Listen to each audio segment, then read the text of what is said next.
sayang dan tak sayang maka tak cinta.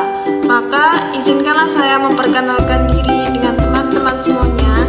Nama saya Hidayatul Anaria dengan NPM A1G022034 dari Prodi Pendidikan Guru Sekolah Dasar Fakultas Keguruan dan Ilmu Pendidikan Universitas Bengkulu dengan mata kuliah Pengelolaan Pendidikan dan dengan dosen pengampu Bapak Dr. Muhammad Kristiawan MPD. Nah teman-teman, di video kali ini kita akan membahas tentang apa ya? Penasaran kan? Yuk simak.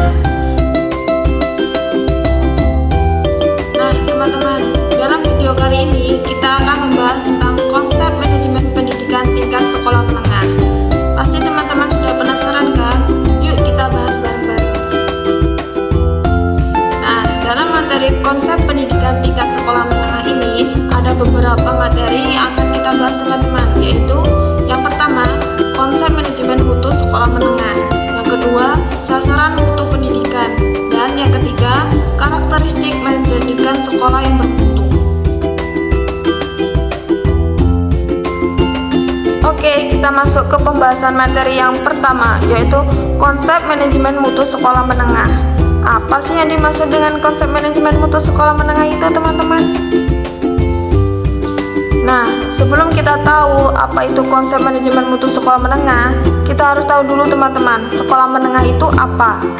Nah, sekolah menengah sebagaimana menurut Undang-Undang Nomor 20 Tahun 2003 tentang Sisdiknas yang menyatakan bahwa sekolah menengah merupakan lanjutan pendidikan dasar. Sedangkan menurut Peraturan Pemerintah Nomor 29 Tahun 1990 yang menyatakan bahwa pendidikan menengah adalah pendidikan yang diselenggarakan bagi lulusan pendidikan dasar.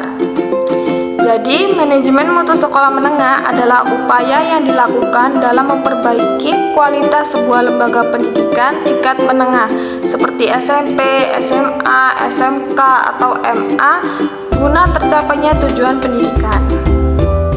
Lanjut kita ke pembahasan materi yang kedua, yaitu sasaran mutu pendidikan. Apa saja sih sasaran mutu pendidikan itu, teman-teman? Baik teman-teman, sasaran mutu pendidikan itu terdiri dari 3, yaitu ada input, proses, dan output. Input itu sendiri terdiri dari kepala sekolah, guru, pegawai ahli, fasilitas lengkap, lingkungan kondusif, kurikulum berstandar tinggi, kemudian ada dana, siswa yang terseleksi, dan dana pendukung yang cukup. Kemudian proses itu terdiri dari KBM, kegiatan belajar mengajar, metode dan pengujian yang efektif. Kemudian ada organisasi atau manajemen administrasi yang baik, ada hubungan masyarakat atau industri yang erat, kemudian ada kegiatan ekstrakurikuler yang aktif atau semarak, kemudian ada pengendalian mutu yang efektif. Nah, terakhir output. Output itu terdiri dari nilai hasil belajar yang memuaskan, kemudian ada kompetensi yang dicapai di atas standar, kemudian ada tingkat kelulusan tinggi, keterserapan ke dunia kerja tinggi, kemudian ada kepercayaan masyarakat yang tinggi. Nah, teman-teman, kita sudah masuk nih ke pembahasan materi yang terakhir, yaitu karakteristik menjadikan sekolah bermutu. Apa saja sih karakteristik yang bisa menjadikan sekolah itu bermutu, teman-teman?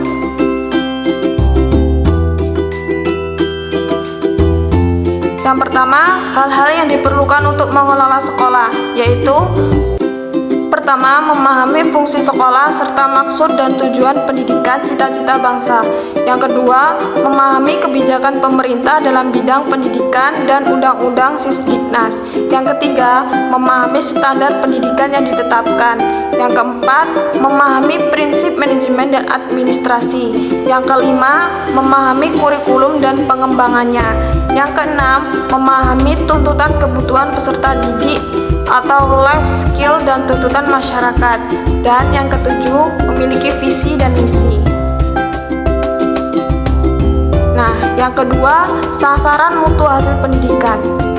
Dalam Undang-Undang Nomor 20 Tahun 2003 tentang Sistem Pendidikan adalah membentuk kecakapan hidup yang terdiri atas yang pertama, berakhlak mulia atau beriman dan bertakwa. Yang kedua, cerdas, kreatif, dan inovatif.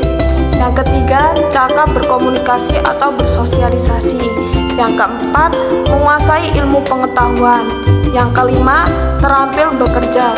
Dan yang keenam, bertanggung jawab sebagai warga bangsa. Nah, yang ketiga, dimensi mutu sekolah. Menurut Martinez, mutu sekolah terdiri atas yang pertama, melaksanakan kegiatan sesuai fungsi atau tepat sebagai lembaga pendidikan. Yang kedua, memiliki keunggulan. Yang ketiga, terpercaya sebagai sekolah yang baik. Keempat, kondisi nyaman dan menyenangkan. Yang kelima, penampilan fisik maupun kegiatan menarik. Dan yang keenam, mengesankan atau favorit. Nah, untuk yang keempat yaitu fokus manajemen sekolah menengah. Pengelolaan sekolah menengah terfokus pada yang pertama, pembaharuan SMA yang berkelanjutan dalam rangka meningkatkan mutu pendidikan. Yang kedua, implementasi sistem manajemen abad ke-21 dengan mempertimbangkan peran SMA dalam membangun MBS di SMA. Yang ketiga, implementasi sistem manajemen SMA dalam kerangka konsep balance scorecard dengan melakukan sinkronisasi terhadap MBS. Yang keempat, implementasi sistem manajemen SMA dalam kerangka governance. Yang kelima, implementasi sistem manajemen SMA yang adaptif dengan perkembangan ICT. Nah, itulah tadi teman-teman materi tentang konsep manajemen pendidikan tingkat sekolah menengah dari saya. Apabila ada kesalahan saya mohon maaf. Kita ketemu di video selanjutnya ya. Terima kasih. Saya akhiri. Wassalamualaikum warahmatullahi wabarakatuh. Bye bye.